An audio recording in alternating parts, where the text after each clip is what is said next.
When we last sat together by this fire, the autumn had given up its last leaves, and I left two people who loved each other entirely standing a yard apart in a cold library, unable to close the yard because closing it would only have made the parting cost more, and it was already going to cost them everything. You will remember how it stood. Lady Eleanor Beaumont, clever, dowerless, brave to the edge of ruin and a step past it, had agreed, in all but the final word, to marry Viscount Harrington before Christmas. Not for his fortune, though the fortune would save her family. She had agreed because the smiling man held, in a drawer, a frame of treason built around the Duke of Ravenswood's secret brother, Lord Frederick, alive after all, a hidden soldier of the crown, and Ellie's wedding ring was the price of that drawer staying shut. And the Duke of Ravenswood, who loved her past every wall he had ever built, had let her go, partly because he would not let her sacrifice herself for him, and partly because he had come to believe, in the deep wound of him, that his shadowed and endangered life was no gift to give a woman. So they had parted, each to save the other, each misreading the other's sacrifice, and Harrington, watching, had believed the board was finally and entirely his. Hold that, and hold one thing more, the thing I have asked you to carry since the very first night of this story. The letter, the unfinished letter in her dead father's hand, sewn against Ellie's heart, the one I promised you would have every line of before we were done. We are nearly done now, and tonight you will have it, because the winter had come. And the winter, my dear listeners, settles all accounts. London under snow is a quieter city. The squares went white and still. The lamps burned through the short grey afternoons, and the great machinery of the ton turned its face from the empty season toward the country, toward the long tradition of the Christmas house parties, where the families of England gathered under great roofs to be warm and idle together while the year died outside.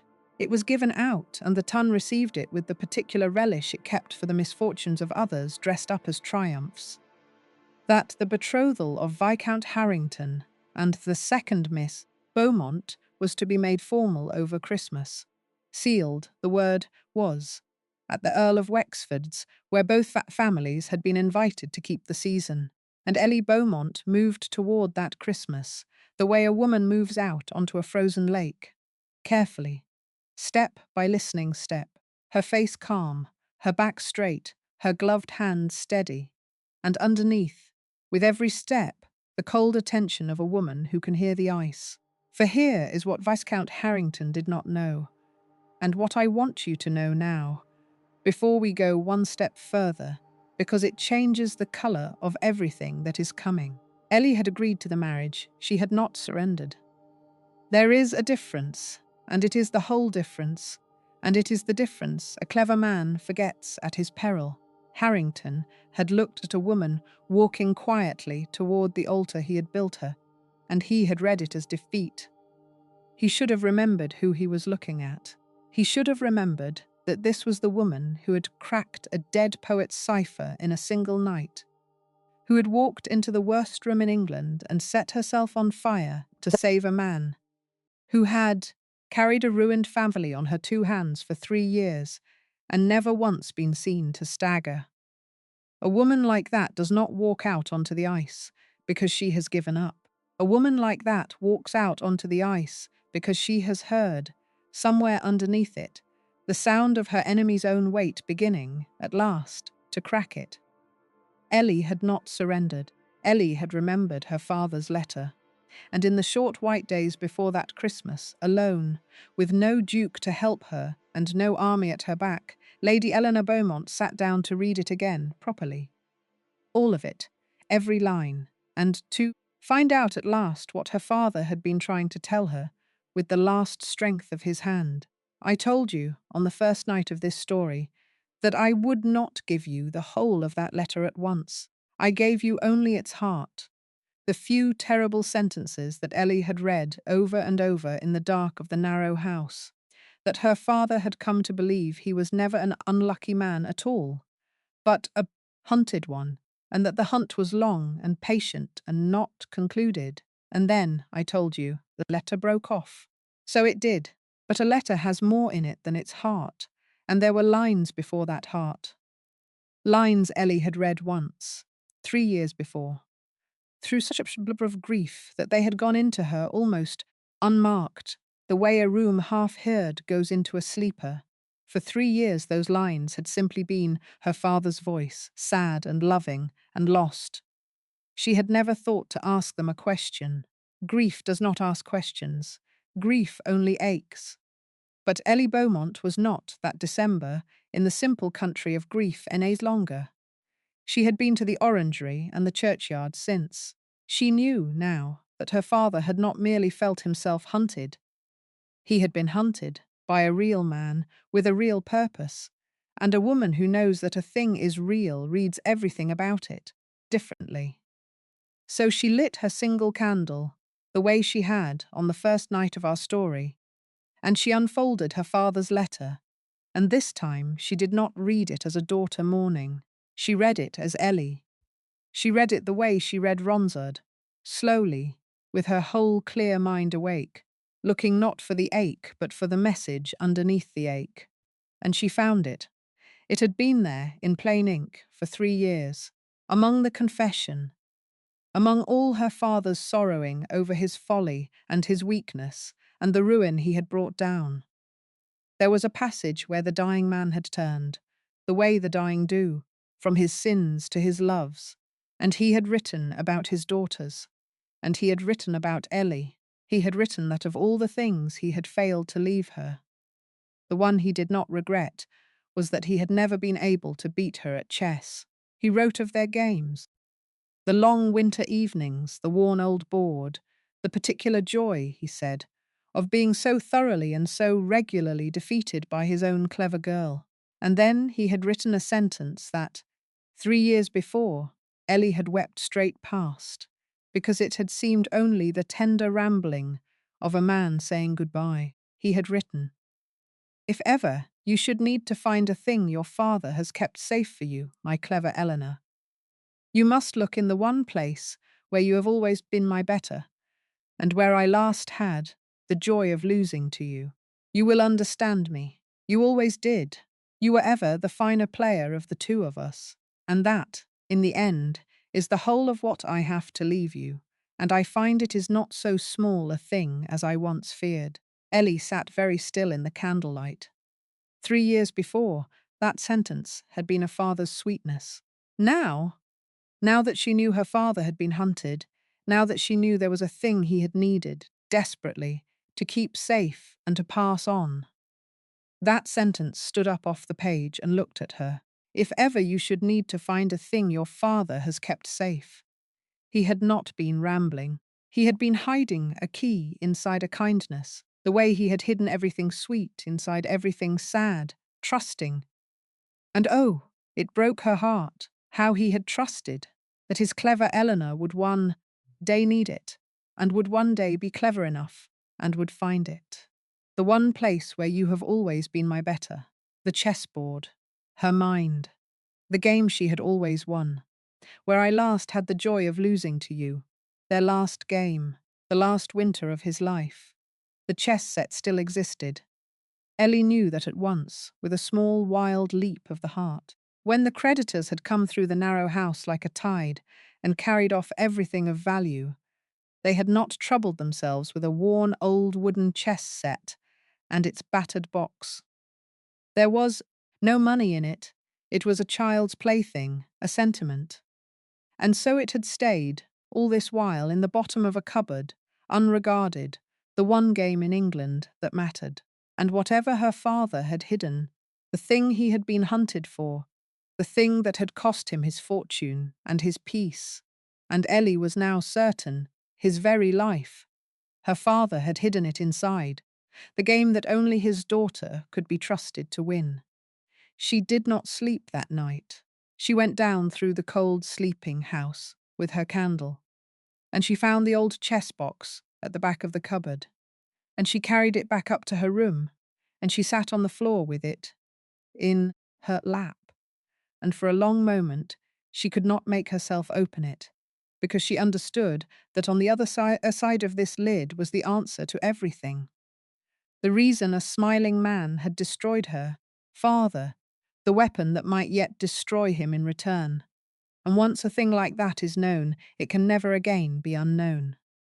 Then Ellie Beaumont, who was the finer player, opened the box. The chessmen lay in their worn felt bed, black and white, exactly as they had lain through all the long evenings of her childhood. Ellie lifted them out, one by one, and set them aside, and she found nothing. She felt along the felt. She found nothing. And for one cold dropping moment, she thought she had been wrong, that their sentence had been only sweetness after all, that there was no key and no answer and no hope. And then her fingers, pressing along the inside of the box, found the seam. It was beautifully done. Her father had been a useless man of business and a hopeless man of money. But he had been clever with his hands, and he had loved a secret, and he had built into the bottom of that old box a false floor so neat that 30 years of a family's eyes had never once seen it. Ellie worked her thumbnail into the hair-fine seam and lifted, and the false floor came up, and underneath it, flat against the true bottom of the box, lay a folded packet of papers, yellowed at the creases, and with them a single small sheet in her father's hand. She read the small sheet first. It was not part of the great confession. It was its own thing, short, written, she thought even later than the unfinished letter, in a hand grown very weak, and it told her plainly and at last the why. Her father wrote that some years before, in the middle years of the war, he had won at a card table, in a single, careless night, a sealed packet that a frightened stranger had staked against a debt and never come back to claim. He had thought nothing of it. A man wins all manner of oddments at cards. He had put it away and forgotten it. But the stranger her father wrote had not forgotten it, and the stranger's master had not forgotten it. And slowly, over the years that followed, her father had come to understand, too late, always, too late, that the smiling friend who had appeared so warmly at his elbow, who had lent to him so freely and steered him so kindly toward his ruin, had been from the very first hunting that one forgotten packet. The friend could not simply have it stolen. He did not know where, in a careless man's careless life, it lay, and he could not be sure the careless man did not understand what he held. So the friend had done something colder and surer. He had set out to destroy the man around the packet, to ruin him, to discredit him, to break him so low that should the packet ever surface, the world would only see a disgraced and raving gambler waving a paper and would laugh and look away. I do not know to this hour her father had written, in his weak and failing hand, all of what is in this packet. I have not the learning to read the half of it. Some of it is in cipher, and some in French, and I am only a foolish Englishman who was good for nothing but to be charming and to lose. But I have read enough. I know there are names in it that would hang the men who own them. I know that the man who has hunted me these years would give his soul to see it burned, and so I have not burned it. I have hidden it where my Eleanor will find it, because Eleanor is cleverer than he is. Eleanor is cleverer than any of us. And because if I cannot save this family with my life, then by God I will leave it, hidden in a child's game, the means to save itself. Forgive me, my dears. It is a poor inheritance from a poor father, but it has teeth. Ellie unfolded the packet. She could not, sitting on her cold bedroom floor that December night, read all of it either, but she could read enough, and she had spent a long autumn learning exactly what she was looking at. And her hands, as she turned the yellowed pages, went steady and cold and certain. Here was a letter in a hand she did not know, addressed to no one, but franked and dated in the years of the war. Here were figures and lists of what could only be the movements of ships, the strengths of regiments, the small-souled secrets of a country at war. Here, threaded through it, was a cipher, And Ellie did not have the key to this one. It was not her dead Duchess's Ronsard, but she did not need the key, because she could see what the thing was. And here, at the foot of one page, pressed into old wax, was a seal. Ellie knew the seal. She had seen it 100 times that autumn, on 100 correct and charming notes delivered to a narrow house with hothouse roses. It was the seal of Viscount Harrington. She sat on the floor in the candlelight, with the proof of a man's treason in her two hands, and the whole vast shape of it closed over her at once. This was why. This packet, won at cards by a foolish, charming man who never knew what he had. This was the reason Viscount Harrington had hunted her father into an early grave, and hunted his widow, and hunted his daughters. This was the reason for the roses and the calls and the patient's smiling cage. He had never wanted her family's money. He had never, in the deepest truth of it, even wanted Ellie. He had wanted this. He had needed, for the safety of his own neck, to be certain that this packet was destroyed, or to gain such total and permanent power over the family that held it that it could never, ever be used against him. And marriage to the cleverest Beaumont, marriage that would put him master of the house, and all its papers and all its silence forever, was simply the surest way a careful man could think of to bury a thing he could not find. Her father had been right. It was a poor inheritance, and it had teeth.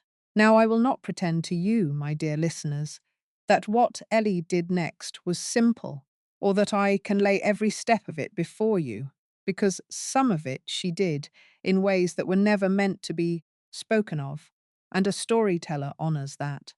But I will tell you the shape of it, because the shape of it is the heart of who Ellie Beaumont had become. She did not run to the Duke. Understand that? It is the whole measure of her. She did not take her terrible packet and her terrible knowledge and lay them, weeping, in a strong man's hands. She loved the Duke of Ravenswood, and she had let him go to keep him safe. And she did not now intend to undo that by dragging him into the open beside her, where Harrington's eye could reach him. She would do this herself.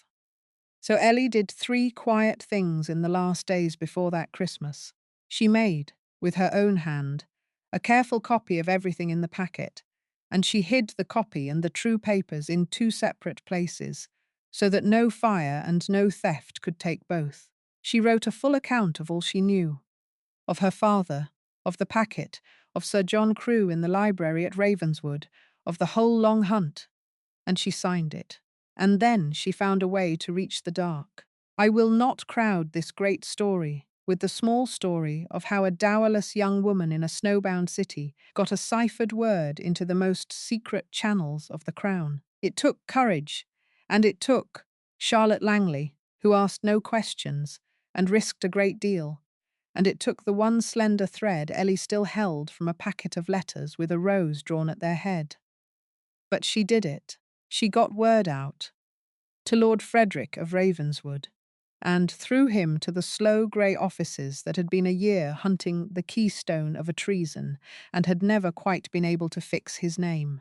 She gave them the name, she gave them the proof, and she told them where the smiling man would be, and all his accusers with him on Christmas morning, under the roof of the Earl of Wexford, at Wexford Court.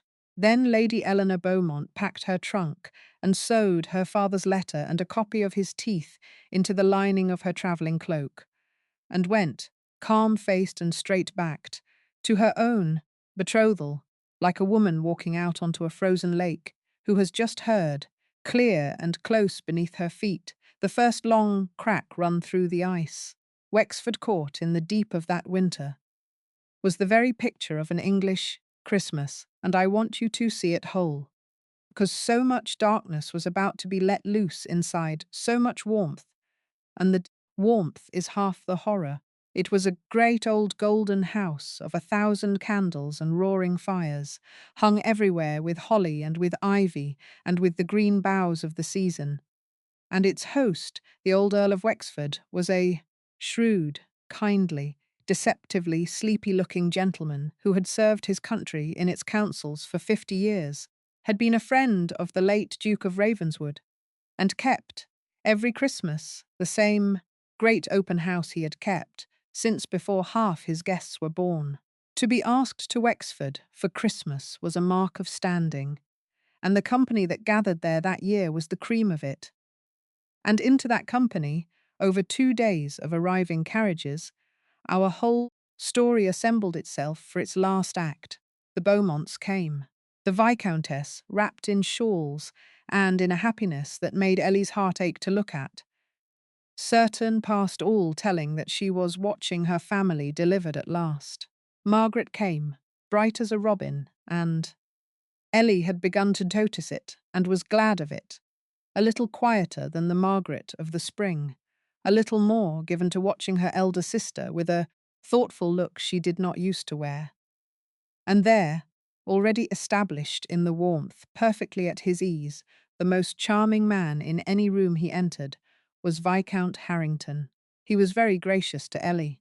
He was always very gracious. He took her hand on the evening of her arrival and told her, low and pleasant, that he was glad, truly glad, that they had come at last to calm water, she and he, that he had always known her good sense would bring her safe to harbour.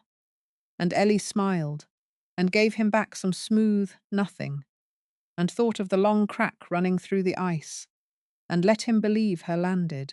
The Dowager Duchess of Ravenswood was there, a great old friend of the Earl's, and arrived with her ebony cane and her sharp pale raptor's eye, and she found Ellie within an hour of her own arrival, and looked at her, hard, for a long moment, and said only, "You have a look about you, child, that I have not seen on you before.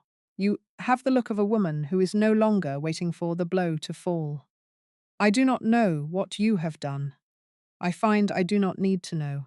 I shall only say that I am very old, and I have watched a great many people lose, and you do not, tonight, have the face of a loser.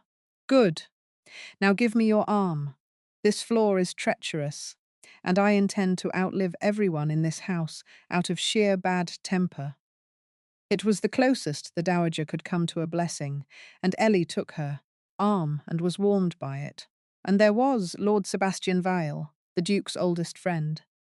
And Sebastian, you should know, was at Wexford Court, in pursuit of his own small, bright corner of this story, because Sebastian Vile had spent a summer and an autumn falling steadily and helplessly in love with Margaret Beaumont, and had come to Wexford, meaning, at last, to do something honest about it. Sebastian's presence will matter to us very soon, and not only for Margaret's sake. There was one guest, and one only, that the great gathering did not contain. The Duke of Ravenswood was not at Wexford Court. He had been invited. The old Earl had been particular about it, but Alexander had sent his regrets in 3 cold formal lines, and stayed away. Alone, at Ravenswood, in the great house full of his mother's roses and his own silence, because he had let Eleanor Beaumont go, and he did not think he had the strength in him to stand under a Christmas roof and watch another man's ring go on to her hand. He kept the parting. He kept it the way he kept everything, grimly, and to the letter, and at a terrible private cost. He was 40 miles away, and snowbound, and did not know, could not know, that 40 miles away his Eleanor had found her father's teeth, and lit a fuse, and was walking the bright halls of Wexford, Court counting down the hours to a reckoning he had no notion was coming. Harrington intended the betrothal to be made formal on Christmas morning, before the whole company, in the great hall under the holly, a public sealing, witnessed by the cream of England, after which no power on earth could unmake it. He had 3 days to wait. He was a patient man. 3 days was nothing. He had hunted this family for the better part of a decade, and he could certainly manage 3 days. But on the second of those days, Viscount Harrington made the single mistake of his long and careful life. He looked at Ellie Beaumont across the Earl of Wexford's dinner table, and he saw, because he was clever, and the clever are cursed with seeing, that the woman across the table was not afraid. He had built her a flawless cage. He had bought her family. He had set her betrothal 3 days off before 400 eyes, and the woman across the table met his gaze with a calm that had something underneath it, something steady and cold and waiting. And Viscount Harrington felt, for the first time in this whole long story, a thin, cold finger of doubt. And a patient man who feels doubt stops being patient. He moved that night.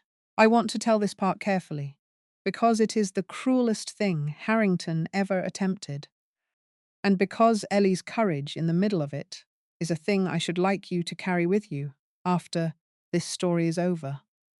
Late, when Wexford Court had gone quiet, and the candles were guttering, and the great house had folded itself down toward sleep, a maid came to Ellie's room with a message. It was, the girl said, from the Viscountess. Ellie's mother had been taken unwell, a turn, nothing grave, but she was asking for Ellie. And would Lady Eleanor come down to the small East Library, where her mother had been settled comfortably by the fire? It was a lie, of course. You have been with this story long enough to know it was a lie. But it was a lie wearing the one coat Ellie Beaumont could never refuse. Her mother, ill, asking for her. And so Ellie wrapped herself in her shawl and went down through the sleeping house to the small East Library. And her mother was not there. The room was warm and lit low, and the door stood open. And standing by the fire, alone, in no coat and no correctness, was Viscount Harrington. Ellie understood the whole of it in a single breath. She understood it the way you understand the floor is gone the instant your foot comes down on air. Your mother is perfectly well, Harrington said pleasantly. She is asleep. I am sorry for the deceit. I find I had run out of patience for the slower roads. Do come in, Lady Eleanor. We have a few moments, you and I, before we are interrupted, and we are going to be interrupted. I have seen to that. And I should like to spend them being honest with you, since honesty between us has always been such a rare and bracing pleasure. He did not move toward her. He did not need to. He simply stood by the fire and told her, in that calm, pleasant voice, exactly what he had built. In a very little while, he said, certain of the guests of Wexford Court, woken, by chance, by a small disturbance he had arranged, would happen to pass the open door of this library, and would see what could not be unseen. Lady Eleanor Beaumont, alone at midnight, undressed for bed, in a closed room with a gentleman. And after that, he said, there would be no Christmas morning betrothal under the holly, because there would be no need of one. There would only be a ruin so total and so public that the single thread by which Lady Eleanor Beaumont and her mother and her sister could be drawn back from it would be an immediate marriage to the gentleman in the room.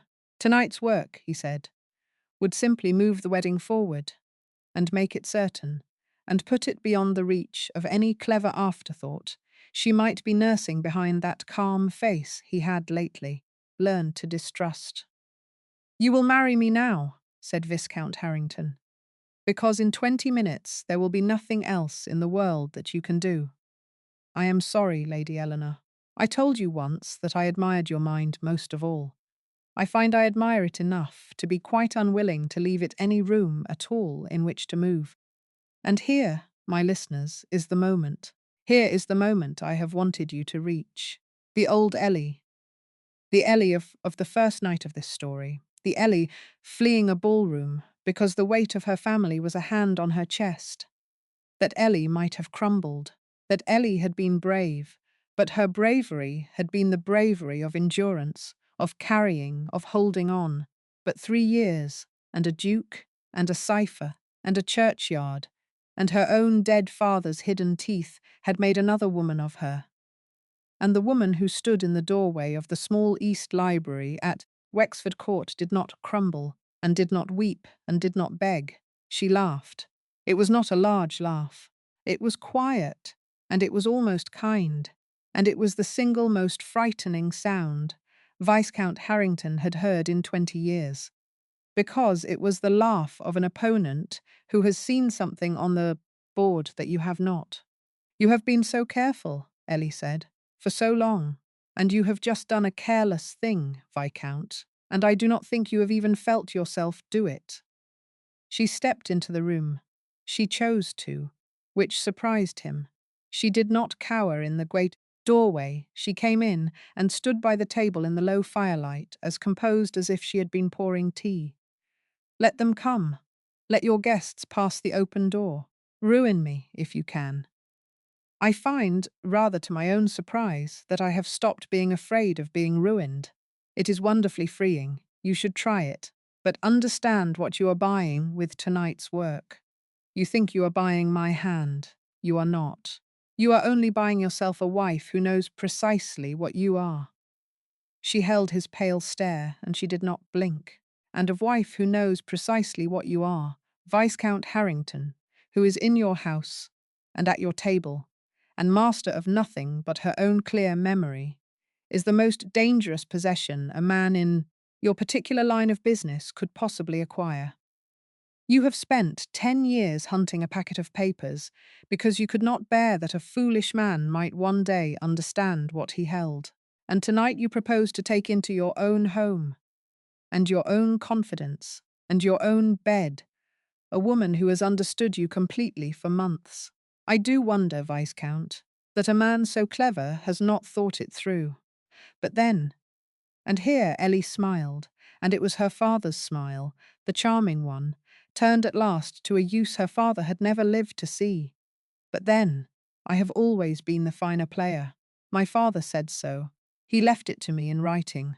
The library was very quiet, and Viscount Harrington, looking at Lady Eleanor Beaumont across the low firelight, understood, too late, far too late, with the footsteps of his own arranged witnesses already sounding in the passage outside, that he did not know, and had never known, exactly what this woman held, or what she had done with it, or how long the crack had been running through his ice.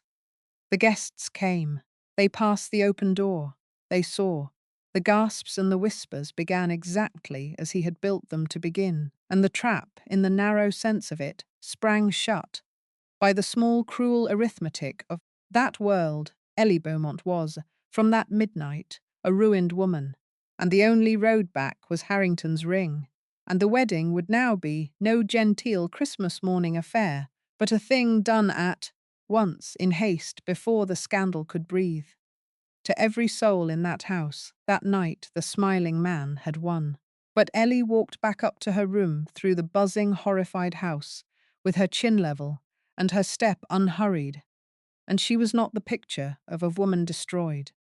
And Charlotte Langley, waiting, white-faced at the top of the stairs, saw her sister in all but blood, coming up toward her calm as still water, and understood that something was very wrong with the way Ellie was losing.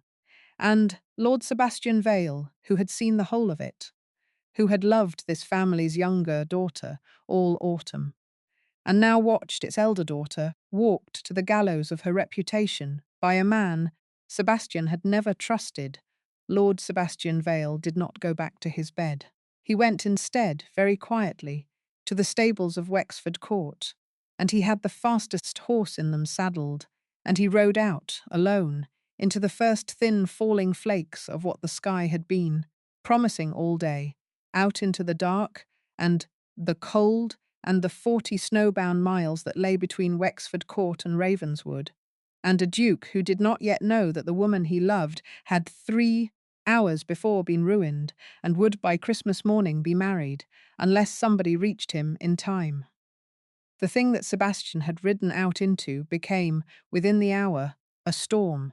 It came down off the north in the dead black middle of the night, the way the great winter storms come, or all at once and from everywhere. And by the time the word reached Ravenswood, it reached a house, already half buried, the long avenue of oaks gone to white pillars, the world outside the windows a roaring nothing of snow. The Duke of Ravenswood was awake. He was awake because he did not, in those weeks, do very much sleeping. He was sitting alone in his library with a fire and a book he was not reading, in the particular grey patience of a man who has decided to endure a loss and is finding the enduring of it longer work than he had bargained for. And into that quiet came a half-frozen friend. For Sebastian Vale had ridden the worst of it, had ridden the last miles, half-blind with snow-caked white to the eyes. And Sebastian stood in the library doorway shedding melting ice onto the floor and told the Duke of Ravenswood, in a voice cracked with cold, what had been done to Eleanor Beaumont under the Earl of Wexford's roof, and what would be done to her at first light. I do not think I need to tell you what the Duke's face did, because you have travelled this whole long road beside him, and you know the man. I will tell you only what he said, which was very little, and what he did, which was everything. He said, "She let me go to keep me out of his reach, and he has reached her anyway." And then he said, "I will not keep the parting 1 hour longer. I have kept it like a fool and like a coward, and I am done." And then the Duke of Ravenswood, who had not been able to make himself attend a Christmas party 40 miles off, called for his horse to be brought out into a storm that had buried the road, because the woman he loved was in danger, and a danger to Eleanor was the one thing in the world that could move that grave, still man like a struck flame. His grooms begged him not to. The roads were gone. No road. A man could lose himself between the gate and the village and be found in the spring. The Duke heard them out, and thanked them, and went anyway. And he went, I think it is worth your knowing, not in any reckless heat, but in the cold and total focus that the war had burned into him. For if Waterloo had taken a great deal from Alexander of Ravenswood, it had left him this one hard gift. He was a man who knew, better than almost any man alive, exactly how to keep moving forward, through a darkness that was actively trying to kill him. So he rode through the storm. I will not stretch the hours of it out for you. It is enough to know that they were very bad, and that more than once the Duke of Ravenswood was lost, truly lost, turned about in a white roaring blindness with no road and no sky and no sound but the wind, and that each time he found the way again, by a wall, by a black line of trees, by the cold dead reckoning of a soldier, and put his horse forward and went on. He thought, through all those hours, of one thing, and the one thing was Eleanor. Eleanor in a dark garden ordering him to fetch lemonade. Eleanor with the freckles across her nose. Eleanor on fire, in a ballroom for his sake. Eleanor saying goodbye to him in a cold library with her steadiness breaking for the length of one breath.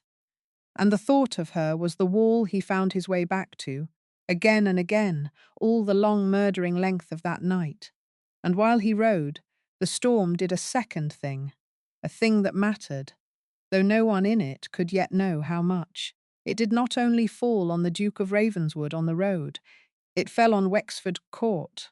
It came down on that great golden house, and it sealed it, buried the drive, drowned the gates, shut the whole company of our story up together inside one snowbound roof with no road out and no road in. Harrington had wanted his hasty wedding at first light, before the scandal could breathe. The storm had just made very certain that not one soul who witnessed what was coming would be able to leave the house before it was done. The smiling man thought the snow was on his side.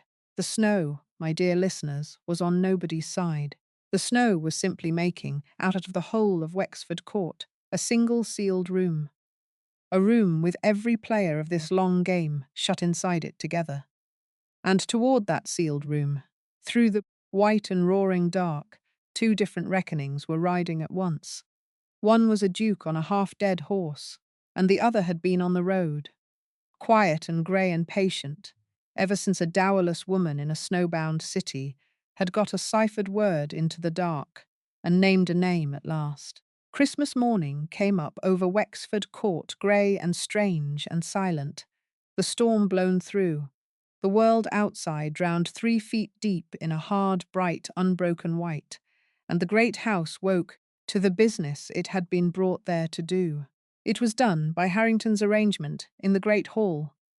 that vast stone-flagged room hung with its holly and its green boughs, with a fire like a furnace at either end, and the whole company of Wexford Court assembled in it after the Christmas service. 400 years of England's families gathered to watch a betrothal sealed. The Viscountess had been told. She had wept, of course, half from the shock of the scandal, and half from a relief she could not help, for to her frightened, loving eyes, the hasty wedding was still, even now, a rescue. And she sat, near the front, pale and trembling, and clinging to Margaret's hand. Ellie stood where she had been placed, calm, straight-backed, in the plain, good gown she had chosen for it. And Viscount Harrington stood beside her in his midnight blue, gracious, composed, master of the room, a half-hour from making a Beaumont his wife, and a decade's hunt finally, perfectly safe. The old Earl of Wexford rose to speak the words that would open the business. He never spoke them, because at that moment the great doors of the hall were opened from without, and through them, into the warm and crowded and waiting room, came the cold. I have been telling you stories by this fire for a long while now, and I will tell you honestly. There are some scenes a storyteller waits the whole length of a tale to arrive at, and this is mine, and I mean to give it to you whole. 3 men came into the great hall of Wexford Court out of the snowlight, and the first of them was a quiet grey gentleman that perhaps a dozen people in that room knew by sight, and went very still to see because he was a man from the most silent offices of the Crown, a man who did not attend Christmas parties, a man whose presence in a doorway meant that the business of a nation had walked into the building. The second was a magistrate, and the third man came in last. And he came in slowly, and he stood in the great doorway, with the white glare of the snow behind him, so that for a moment he was only a dark shape, a tall, dark shape, with something in the set of its shoulders that went through that room like a held breath. And then the Dowager Duchess of Ravenswood, sitting very upright near the fire with both old hands folded on the silver head of her cane, made a sound. It was not a loud sound. It was the smallest sound in the world. It was the sound an old woman makes when the one grief she has built the last of her long life around, the grandson she had buried, the bright boy lost in the smoke, the younger blood of her house, gone forever, when that grief walks in out of the snow on Christmas morning with the daylight behind it and is impossibly not dead. "Frederick," whispered the Dowager Duchess of Ravenswood. For it was Freddie. Lord Frederick of Ravenswood had come up out of the dark one, last time. And this time he had not come in secret. And this time he had not come alone. And he walked the length of that staring, gasping, thunderstruck hall to where his grandmother sat. And he went down on one knee in front of her chair, this hard, quiet, changed soldier. And he took her 2 old, shaking hands, off the head of her cane, and into his own, and he said, low, so that only the nearest could hear it, "I am sorry, grandmother. I have been sorry every single day. I could not come back to you. I will tell you the whole of why, and you will understand it, and I think you may even be proud of me, but not yet. Not this minute. This minute I have come back for him."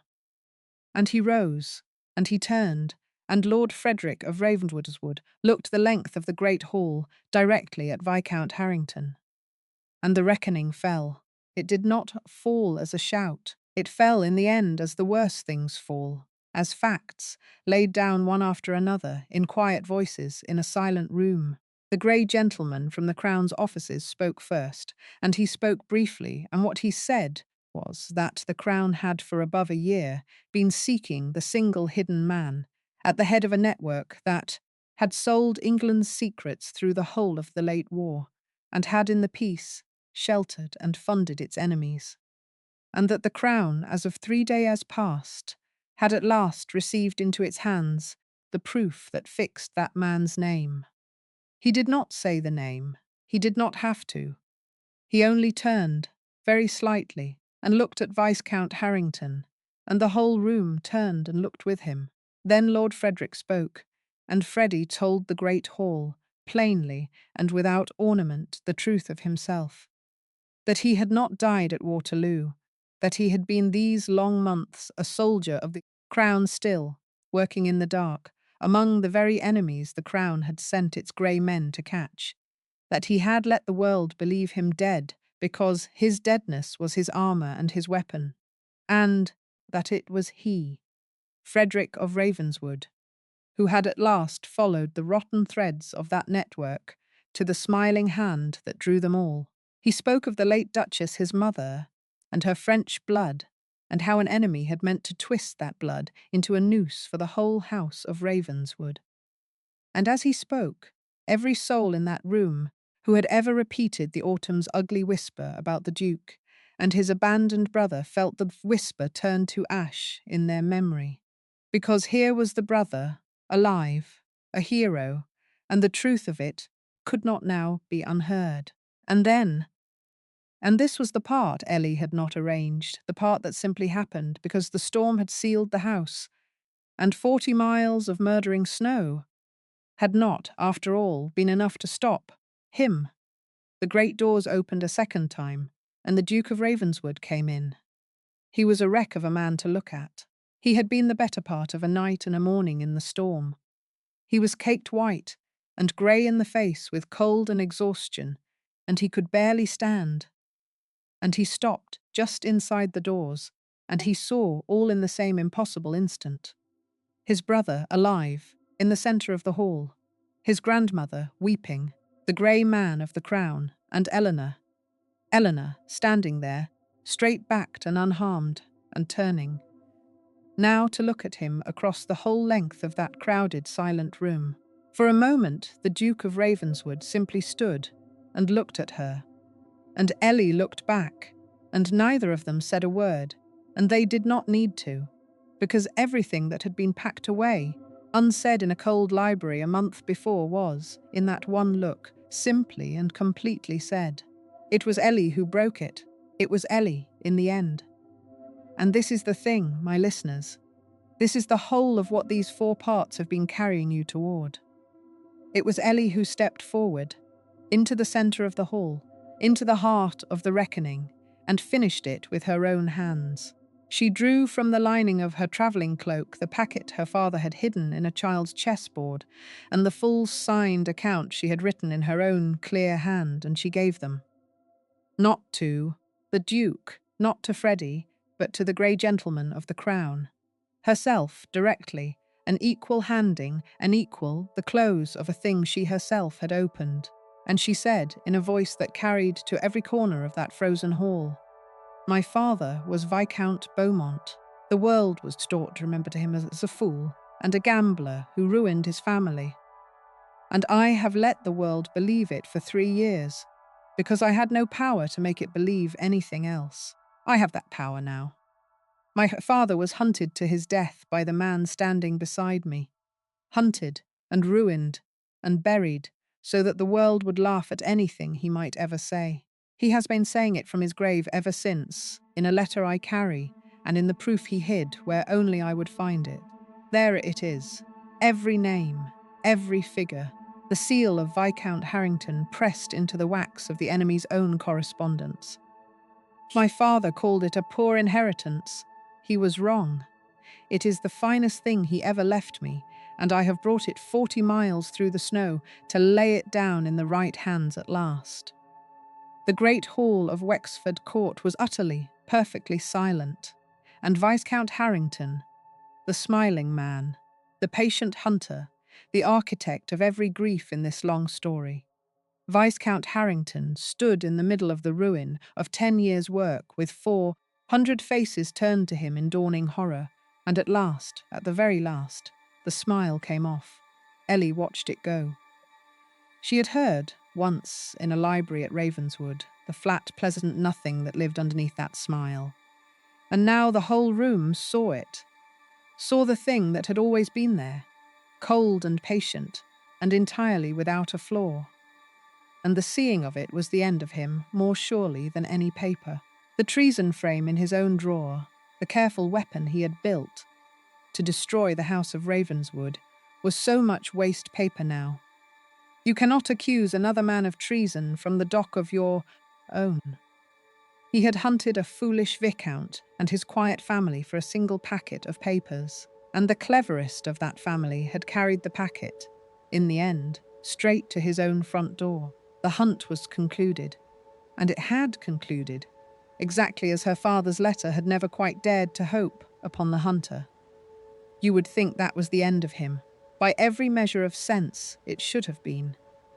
There were Crown's men in the room, and a magistrate beside them, and Viscount Harrington's road now led only one way, to a cell and a courtroom, and the long public daylight he had spent his whole life in the dark to avoid. But a man like Harrington does not end by the measure of sense. A man like Harrington, when the floor is finally gone from under him, reaches, by instinct, by the deep cold pride that was the realest thing in him, for the one card he has left. And the card he reached for was the oldest and the stupidest in that world. He turned to the Duke of Ravenswood, white to the lips, and in a voice gone soft and savage, he said that he was, whatever else this room believed of him, a gentleman, and that he would not be taken like a poacher, that he was owed satisfaction for the ruin of his name, and that he demanded it of the Duke by dawn, with pistols, in the proper way. And let any man present try to deny him, the one right no Englishman could be stripped of. The grey man of the Crown said it was absurd. The magistrate said it was illegal. The Earl of Wexford said it was madness in 3 feet of snow. And the Duke of Ravenswood, swaying with exhaustion in the doorway, looked across the hall at the man who had hunted Eleanor's father into the grave, and slandered his own brother, and built a cage of love around the woman he loved, and very quietly said, "He shall have it." Ellie understood why. I want you to understand it too, because it matters to the man Alexander was. He did not say yes out of bloodlust, and he did not say yes out of pride. He said yes because Harrington, cornered, was still dangerous, still capable of some last poisonous violence inside that crowded house full of the people Alexander loved, and because Alexander of Ravenswood had carried 4 years of war in his chest, and a brother lost, and a boy of 19 he could not reach. And here at last, at the cold end of everything, was the single architect of so much of that grief asking to be met. Some accounts a man needs to close with his own hand. Ellie did not try to stop him. She had grown by now into a woman who understood that loving a man is not the same as managing him. She only crossed the hall to him, through the whole staring company, and put her 2 hands flat against his snow-soaked chest, and looked up into his grey, exhausted face, and said, "Come back. That is all I ask of you. Do what you must, and then come back to me, because I have a great many years' worth of things to say to you, and I do not intend to say them to a headstone." And the Duke of Ravenswood, for the first time in the memory of anyone present, smiled. A real smile, worn and crooked and utterly unguarded, and said, "I have never in my life been given a better reason to be careful. I will come back." They met at dawn. It was a still morning and a foggy one, the storm's violence spent, and in its place a thick, pale, freezing fog lying low over the buried gardens of Wexford Court, so that the 2 men and their seconds and the grey watchful men of the Crown walked out into a white blind hush, a world with no edges, the snow underfoot and the fog all around, and the rising sun no more than a dim coin somewhere. Behind it all, they paced it out. The seconds spoke the words.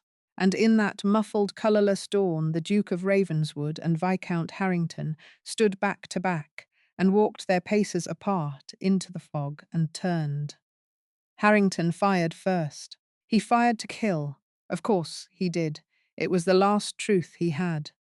And the ball took the Duke of Ravenswood along the side, a hard, burning graze across the ribs that turned him half about and put a long red stripe on the white snow. And the watching company cried out.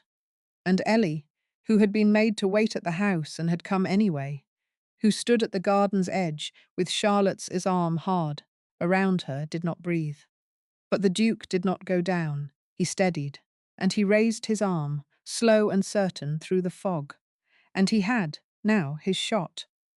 And Viscount Harrington stood 30 feet away in the freezing white with no card left to play, and watched the most dangerous man in England take careful, unhurried aim at his heart. The fog held its breath, and the Duke of Ravenswood, with Harrington's life sitting cold and certain on the end of his pistol, did the thing that was the truest measure of him in this whole long story. He moved his arm, a hand's breadth, and he fired. And he put his ball not through Harrington's heart, but through the meat of Harrington's right shoulder. The arm that had held the pistol, the arm that had signed the treasonous letters, the arm that had sent 10 years of patient ruin out into the world. And Viscount Harrington dropped his weapon into the snow and went to his knees with a cry. The Duke of Ravenswood lowered his smoking pistol, and he walked forward through the fog, pressing one hand to his own bleeding side, until he stood over the kneeling, gasping, ruined man. And what he said quietly, and only the nearest heard it, and Ellie was among the nearest. "You wanted a gentleman's death," said the Duke of Ravenswood. "A clean one, a quick ball in the fog, and a grave, and your secrets safe in it forever, and the world left always to wonder. No, I have given enough of my life to killing, and I will not give one grain more of it to you. You will live, Harrington.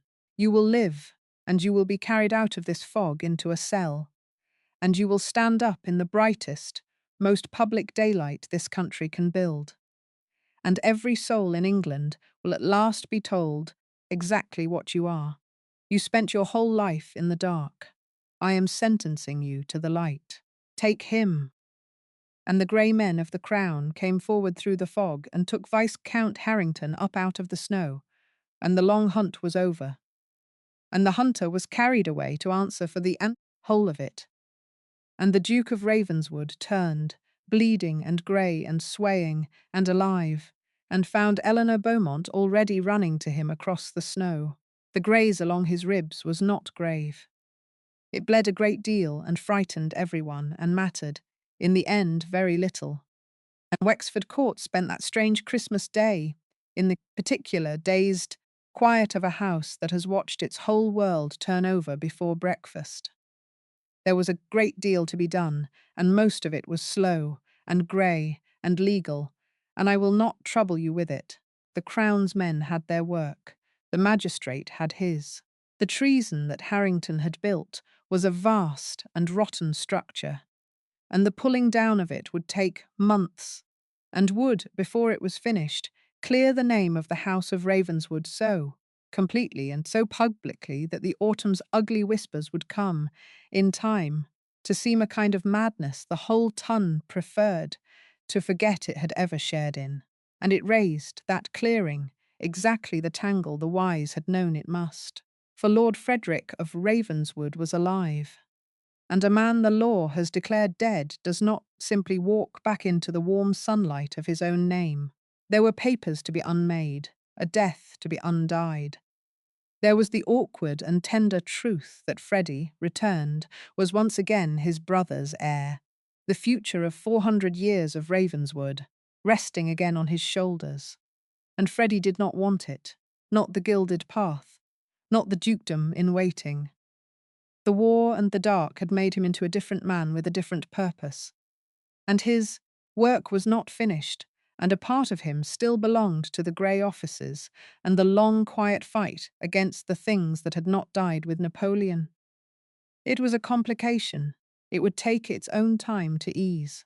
But it was, as the Dowager Duchess observed crisply from her chair by the fire, with her recovered grandson's hand held fast in both of hers, and her sharp old eyes bright and wet, a complication of the very best kind, which is to say, the kind that arises from a person being alive instead of dead, and I will hear no one in this house call it a trouble. We have had quite enough of the other sort. But that, all of that, is the slow grey business of the world, and this has never been a story about the slow grey business of the world. This has been a story about two people. And so let me bring you, now, to the place this whole long tale has been named for, and walk you out into it, because the snow has stopped, and there is one scene left to give you before the spring. It was 3 days after Christmas. The Duke of Ravenswood had carried Eleanor Beaumont, and her mother, and her sister, the whole of the house of Beaumont, home with him to Ravenswood, because there was no longer any reason on this earth they should be anywhere else. And on a still, bright, bitter afternoon, with the low sun laying long blue shadows across a world of unbroken snow, Alexander asked Ellie to walk out with him into the rose garden. You will remember the roses of Ravenswood. They had been planted, everyone, by his French mother, the late Duchess. They had been loved and tended after her by the bright lost boy who was no longer lost. And that winter afternoon they stood under a foot of snow, the long beds, the arched walks, the famous old garden, every bush and briar of it hooded and silent and white. To a careless eye it was a dead place, a garden of bare black thorns and snow. But Ellie Beaumont did not have a careless eye. And as she walked the buried paths beside the man she loved, she understood what she was being shown, and her heart was very full. For the roses were not dead. That is the whole of it. That is what the snow had been teaching, all through this long winter's tale. The roses of Ravenswood stood under the snow exactly as they had stood under the long shadow that Harrington had cast across this family for 10 years. Hidden and silent, and to all the world, finished, and they were not finished at all. They were only waiting. Underneath the snow, underneath the shadow, the life of them was banked and quiet and entirely unbroken.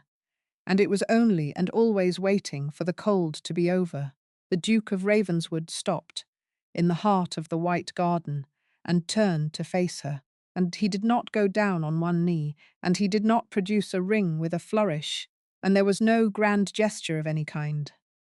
Because he had learned, in a shabby parlour a lifetime ago, exactly what a grand gesture does to the pride of the woman he loved, and he had never forgotten the lesson. He only stood in front of her in the snow, this grave, scarred man, with no wall left anywhere in him, and he was.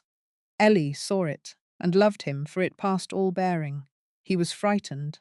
After everything, after the war and the storm, and the fog, and the levelled pistol, the Duke of Ravenswood was frightened, the way only the truly brave are ever frightened, of the one thing that actually mattered. I have made a great many speeches in my life that I prepared beforehand, he said. I find I have not prepared this one. I have been 4 years a man who could not be allowed to want anything, and a month a man who gave up the one thing he wanted because he had persuaded himself it was noble, and I am done. Eleanor, I am so entirely done with being anything but honest with you. So I will only say what is true. You asked me once, in a dark garden, who I was, and then you told me you would rather not know. That if I were nobody, you could keep the conversation, and if I were somebody grand, you would rather enjoy your supper first. I have thought of that almost every day since. Because the truth, Eleanor, is that I did not know who I was either. I was a title and a scar and a great cold house and a careful arrangement built to keep the world from costing me anything. And then you walked into me in the dark, and you have spent every day since teaching me, without the smallest intention of teaching me anything, who I actually am. You are the only light, said the Duke of Ravenswood, that has ever pierced the shadows I carry.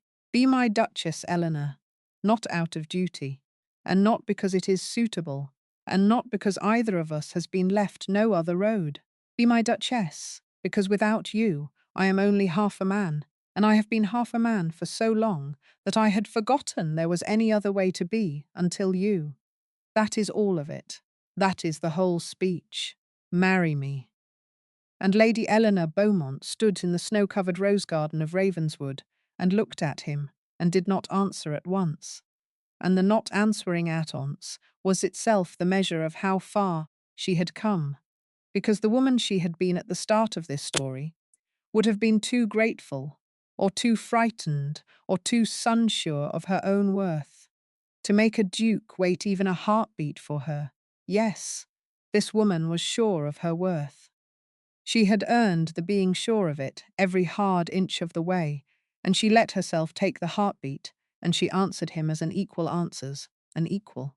"I am going to marry you," Ellie said. "I want that said first and plainly, so that you may stop looking at me as though I were a levelled pistol. I am going to marry you, but I am not going to marry you to be your light, Alexander. And I will tell you why. Because we are being honest in this garden, and I mean to go on as we begin. A light is a lovely thing and a useless one. It only shines. It cannot answer back. It cannot tell you when you are being a fool, and you are, on occasion, a magnificent fool, and you are going to need telling. I do not wish to be the light that pierces your shadows. I wish to be the person who walks into them beside you and refuses, absolutely refuses, to let you sit in them alone. I have spent 3 years carrying a family by myself. You have spent 4 years carrying a war by yourself. I have had quite enough of carrying things by myself. And so, I think, have you. And I find I would like, more than I have ever wanted anything, to spend the rest of my life carrying things with you instead. So, yes, yes, your grace, I will be your duchess. And I shall be an appalling one, exactly as you once promised me. I shall tell the truth at dinner and ruin everyone's digestion. And you are going to be so happy, Alexander. You have no idea. You have absolutely no idea how happy I intend to make you, and how often I intend to be right. She was laughing now and crying a little, both at once, in the snow. Now kiss me, please, in your dreadful brooding garden, before I freeze entirely. You were always, from the very first night, a remarkably badly behaved statue, and I have decided I should like to be married to you for approximately the rest of time.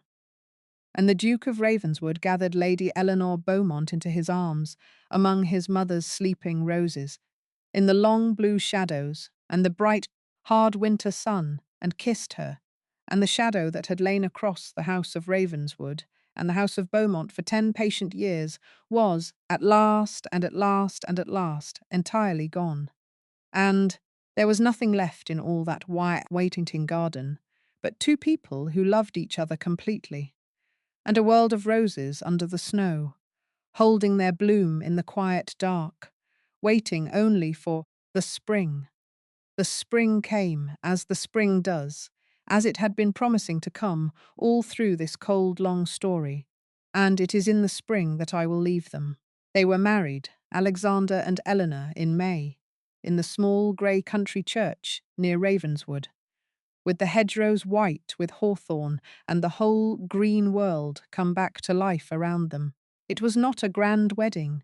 They had each of them had a great sufficiency, by then, of grandeur and of being stared at, and they chose instead a small bright morning and the people who actually loved them. And that, I have always thought, is its own kind of happy ending, when two people have grown wise enough to know the difference between a wedding that impresses a world and a wedding that begins a life. And then they lived. That is the part the stories so often hurry past. And I will not hurry past it, because the living is the whole point, and because I promised you, on the first night, that I would tell you true things, and the truest thing I know about happy endings is that they are not endings at all. They are only the place where the hard part of the story stops, and the long good work of an ordinary life begins. So let me tell you, quickly and gladly, what became of them. Eleanor became the Duchess of Ravenswood, and she was not, in the end, the appalling duchess she had so cheerfully promised to be. She was a remarkable one. The clever mind that her own world had spent 22 years telling her was an unmarriageable embarrassment turned out, given room at last, to be a kind of quiet engine. She took up the cause of the soldiers of that long war, the broken ones, the forgotten ones, the men who had come home from Waterloo, to find that a grateful nation's gratitude was a very short-lived thing. and she made the name of Ravenswood mean something in those years to a great many men who had thought themselves entirely beyond the reach of being helped. And she went on with her translating. Only now it was not a secret kept by candlelight. Now her gift was wanted, and used and honoured. Quiet work, careful work, the turning of difficult documents between difficult nations, and more than one delicate piece, in the years that followed, owed a little of its delicacy to the Duchess of Ravenswood's clear and patient pen. The blue stocking in secret had become, simply, a clever woman doing good work in the daylight. It is a small enough miracle, that one. I have always thought it one of the best in this story. And Alexander found peace. Not all at once. And here I must keep my promise to tell you true things, because the war did not simply float off him like a lifted fog the morning he married. There were still bad nights. There was still, sometimes, the boy of 19, and the smoke, and the old grey stillness reaching for him in the dark. A man is not magically mended by being loved. That is a pretty lie, and I have never told you pretty lies. But there is a great and a real difference between carrying such a thing alone and carrying it with someone.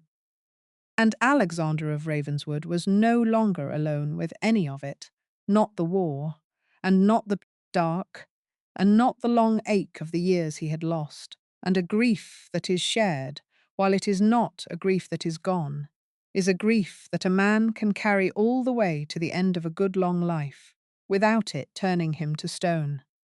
He laughed in those years. That was the thing the people who had known the old cold Duke could never quite get over. He laughed, often, and most often at something his wife had said, and it was a sound worth the whole length of this story to have arrived at.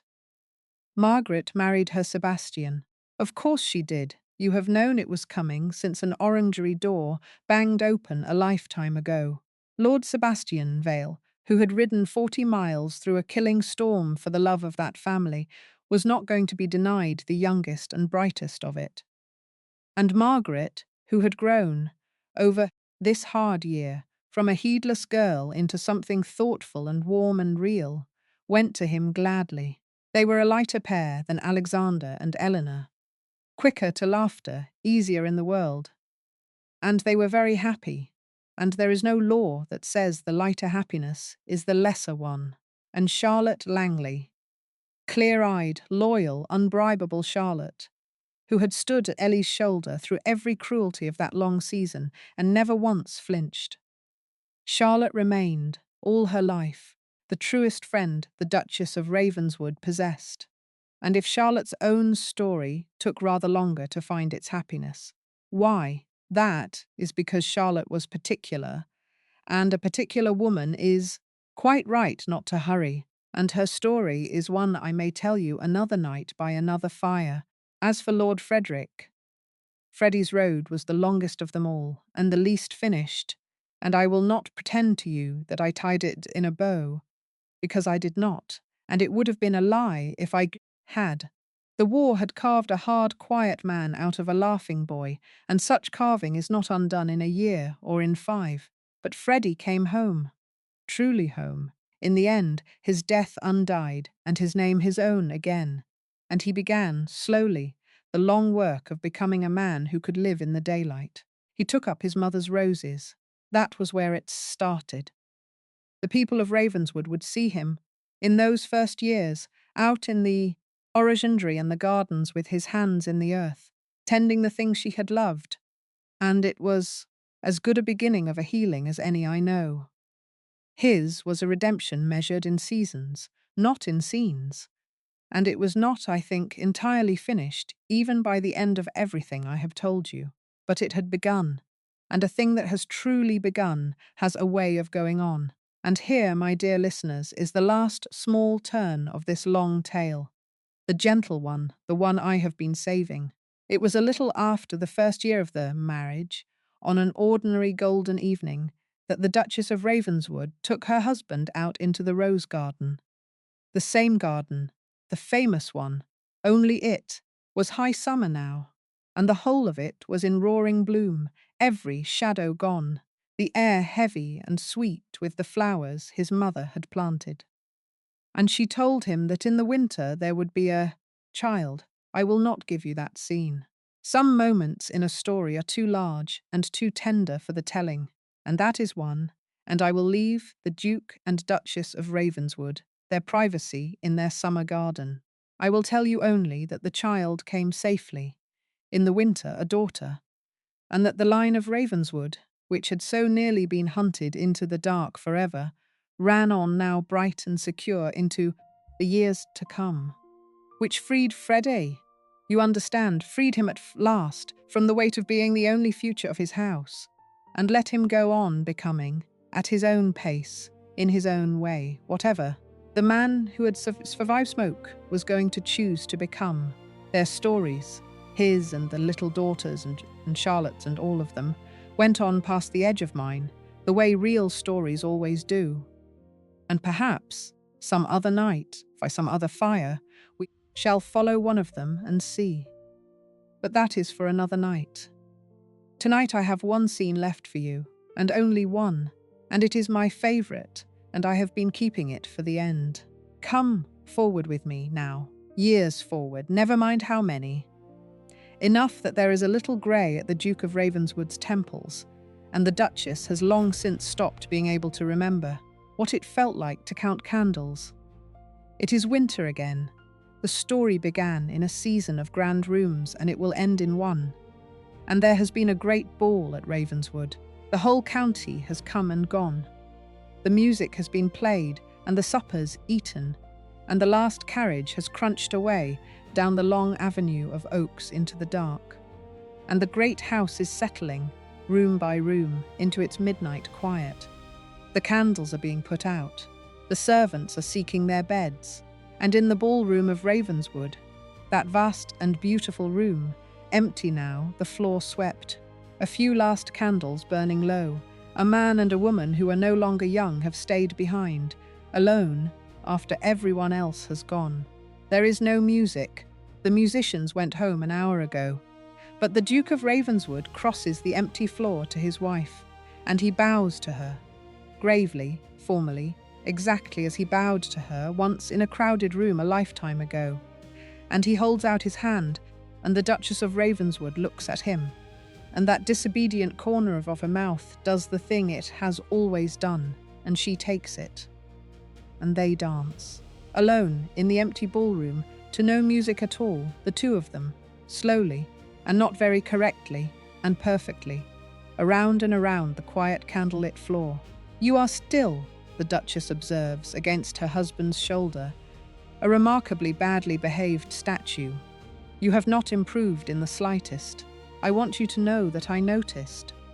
I have had, says the Duke, a great deal of bad influence. You have had the very best influence available in England, and you know it, and if you were not currently being so useful as something to dance with, I should make you say so. She is quiet a moment, turning with him through the dim gold light. Do you know what I was thinking all evening, watching that whole glittering crowd of them? That you would rather be at home with a book. That I would so much rather be at home with a book. She agrees.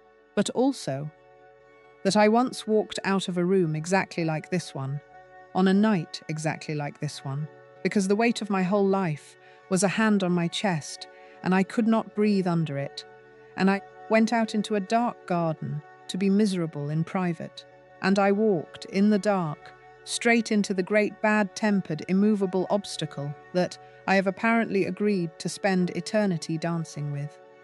She tips her head back to look up at him. I have been thinking, Alexander, that I should very much like to thank that frightened girl for not looking where she was going. It is the single most useful thing she ever did. The Duke of Ravenswood stops dancing. He stands in the middle of the empty ballroom, and he holds his wife, and he looks down into the clear hazel eyes, and the freckles that all the years have never quite faded. And whatever the war and the world once made of that grave, cold man, there is nothing cold in his face now, and there has not been for a very long time. I have never, he says, told you to fetch me a glass of lemonade. in all these years, I have shown the most extraordinary restraint. And the Duchess of Ravenswood laughs. The real laugh, the one that has always, since the very first night of this story, done something to a room, and it rings out bright and unguarded into the dark and the candlelight of the great, quiet house. And her husband gathers her in, and they go on dancing, the two of them, alone, to no music, in the empty ballroom, for as long as they please, because the night is theirs, and the house is theirs, and the long, hard road is behind them, and the roses are sleeping under the snow outside, and the spring, as it always does, always does, is coming.